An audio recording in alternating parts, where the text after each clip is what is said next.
Brianne Schumann-Brown here, physical therapist, CrossFit coach, and wellness coach with Get Your Fix Physical Therapy.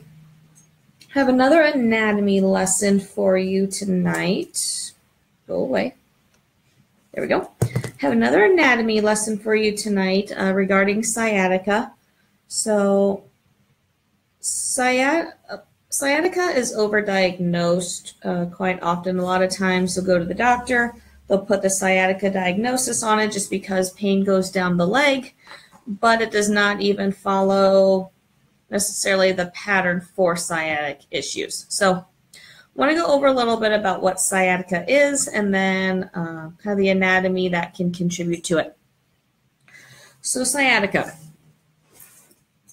Basically, it's pain that starts kind of in the butt region and then goes down the leg. It can, depending on how severe it is and what's all affected, it can go all the way down to the foot area, or it can stay just kind of in that upper leg area.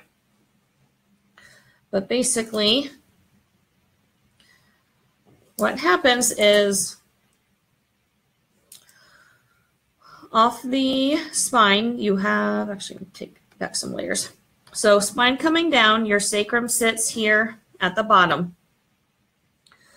Off the spinal cord there, we have a bundle of nerves that comes down and goes right here into the sciatic nerve.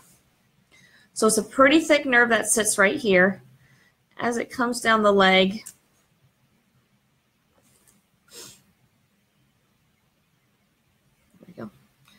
it then splits, so it kind of splits here. It goes a little bit outside and a little bit inside, but does continue down the leg. So down the leg, we can have a lot of different other issues that can contribute to other problems. But if just that nerve is pinched at the top, it can also cause problems all the way down to the foot. Now, question is, why does it get pinched? What's involved in it that can cause some of these problems? So first off, you have your spine, your sacrum, and then your pelvis, which is 3 different bones, but essentially your pelvis here.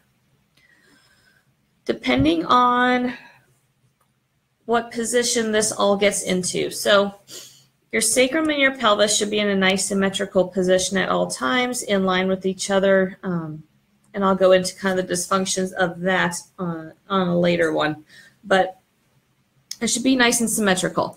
If this becomes a little bit rotated or what I call dysfunctional, it can cause some pressure on these nerves in here, or it can cause some issues with the muscles here that I will show you in a second. But because of the relation of where that nerve sits in relation to the pelvis, if that pelvis gets a little bit off, it can cause problems with that nerve. Now, add some layers of muscles to it.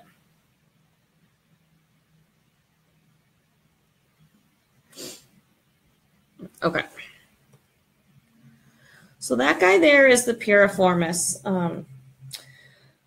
There's a condition that we call piriformis syndrome that me personally I feel is an overdiagnosed condition. It's mainly a symptom of something else not working right. Typically, because of where this is at, connects to your sacrum there, connects to your hip. If there's anything going on with the pelvis, the sacrum, or the hip, or anything down the chain or up the chain not firing right, it can cause a lot of problems there. So a lot of times we can get pain there or tightness there, causing